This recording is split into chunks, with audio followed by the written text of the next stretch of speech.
Hello there, and welcome to the April 16th edition of Castanet's Week in Review. I'm Braden Ursel, and I've got all the details surrounding the top stories that happened this week from around the Okanagan. Starting in Kelowna, where a northbound semi-truck crashed into the first floor of a family home just off the corner of Cameron Avenue and Gordon Drive on the morning of April 11th.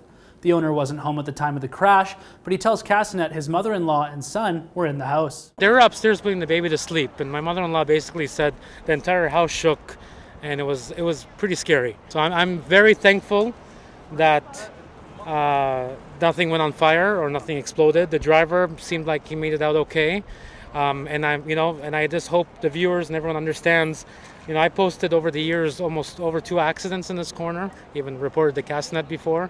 And I just thought to myself, and it's wild because just a couple of days I was talking to my family, I hope one day nobody hits our house on this busy corner. Days after the accident, the truck remains embedded in the side of the townhouse, and Kelowna RCMP are still investigating the cause of the crash. The nesting season is here for the Okanagan, and BC Hydro is trying something new this year to help prevent osprey nests from sparking fires, after several outages in Lake Country happened last spring. We've also worked with and received permission from conservation offices to try something new this year. It is just an experimental pilot that we're trying, but we're allowed to place a piece of plywood on the platform early on in the spring, which will prevent the geese from nesting on those platforms.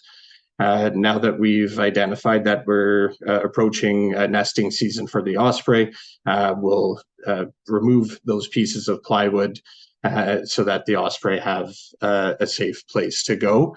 Cooper is encouraging the public to keep an eye on hydro poles and to call 911 if they see any arching or smoke.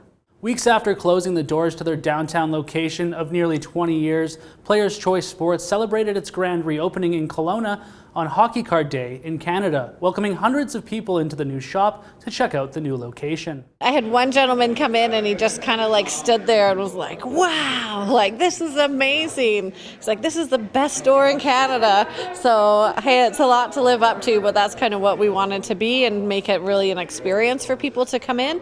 So you come in and there's that wow factor with all the memorabilia on the walls. It is 3 times as big as the last place. We still have a ton of stuff, so our inventory will kind of change as the months go on, and as pieces go, we'll just keep refilling the wall. The new Players' Choice is hoping the extra space will help them expand their sports section, grow their product count, and create a hands-on experience collectors will enjoy. A few thousand people were in Penticton this weekend for the Okanagan Festival, ready to try a sip from one of the 70 craft breweries in attendance. The event, which runs every spring, was specifically set outside tourist season to help draw people to the city. Everyone's really stoked to come down to Penticton. We're so happy to show off our awesome city and our amazing beers that are here. But then we're also just happy to have everyone from all over the province and taste all these other beers that are offered throughout, on the island, all the way up to PG and all over the place. All proceeds earned were given back into the Penticton community through charitable organizations.